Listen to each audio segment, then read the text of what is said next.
Welcome to Showbiz Glimpses. Let's go through the burial of Jesus as depicted in Matthew's Gospel, chapter 27, 57 through 61. Discussing Bible verses in Malayalam. 57 വാക്യം. സന്ധ്യയായപ്പോൾ അരിമത്യക്കാരനായ യോസഫ് എന്ന ധനവാൻ താനും യേശുവിന്റെ ശിഷ്യനായിരിക്കാൻ വന്നു. 58 വാക്യം. പീലാത്തോസിന്റെ അടുക്കൽ ചെന്ന് യേശുവിന്റെ ശരീരം ചോദിച്ചു. പീലാത്തോസ് അത് ഏൽപ്പിച്ചു കൊടുക്കാൻ കൽപ്പിച്ചു. 59 വാക്യം. യോസഫ് ശരീരമെടുത്ത് നിർമ്മല ശീലയിൽ പൊതിഞ്ഞു. 60 വാക്യം.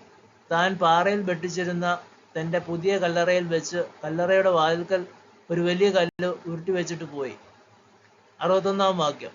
കല്ലറയ്ക്കെതിരെ മഗ്ദലക്കാരത്തി മറിയം മറ്റേ Mariyam ഇരുന്നിരുന്നു. Discussing Bible verses in English. 57th verse. When it was evening, a rich man from Arimathea arrived. His name was Joseph, and he also was a disciple of Jesus. 58th verse. He went into the presence of Pilate and asked for the body of Jesus. Pilate gave orders for the body to be given to Joseph. 59th verse. So Joseph took it, wrapped it in a new linen sheet. 60th verse. And placed it in his own tomb, which he had just recently dug out of solid rock.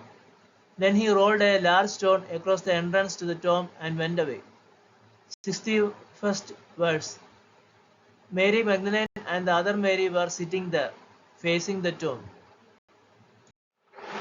യേശുവിനെ കുരിശിലേറ്റിയ ശേഷം അടക്കം ചെയ്ത സംഭവമാണ് ഈ ഭാഗത്ത് വിവരിക്കുന്നത്.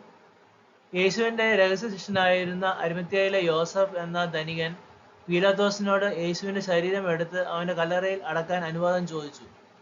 പീലാത്തോസ് സമ്മതിച്ചു. ജോസഫ് ശരീരം ഒരു വൃത്തിയുള്ള തുണിയിൽ പൊതിഞ്ഞ് പാറയിൽ നിന്ന് വെട്ടിയെടുത്ത ഒരു പുതിയ കല്ലറയിൽ വെച്ചു. കല്ലറയുടെ പ്രവേശന കവാടം അടയ്ക്കാൻ ഒരു വലിയ കല്ലുരുട്ടി അയാൾ പോയി. Pictorial representation of events that happened. ഗലീലയിൽ നിന്ന് യേശുവിനെ അനുഗമിച്ച രണ്ട് സ്ത്രീകൾ, മഗ്ദലക്കാരത്തി മറിയയും മറ്റേ മറിയയും കല്ലറയ്ക്ക് എതിരെ ഇരുന്നു. അവനെ എവിടെ കിടത്തി എന്നതിന് അവർ സാക്ഷികളായി. സുവിശേഷ കഥയുടെ അവസാനമായ യേശുവിന്റെ പുനരുദ്ധാനത്തിനും ഇത് വേദിയൊരുക്കുന്നു. ശവകുടീരം കണ്ട രണ്ട് സ്ത്രീകളായിരിക്കും ഉയർത്തെഴുന്നേറ്റ കർത്താവിനെ ആദ്യം കാണുന്നതും മറ്റ് ശിഷ്യന്മാരെ സന്തോഷവാർത്ത അറിയിക്കുന്നതും. സംഗ്രഹം.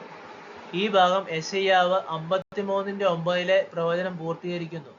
മിശിഹായ്ക്ക് ദുഷ്ടന്മാരോടൊപ്പം ഒരു ശവക്കുഴി നൽകപ്പെടും, എന്നാൽ അവന്റെ മരണത്തിൽ സമ്പന്നരുടെ കൂടെ ആയിരിക്കുമെന്ന് പറയുന്നു.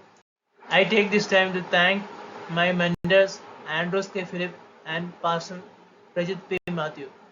I am also grateful to Pastor K.C. John, who inspired me greatly.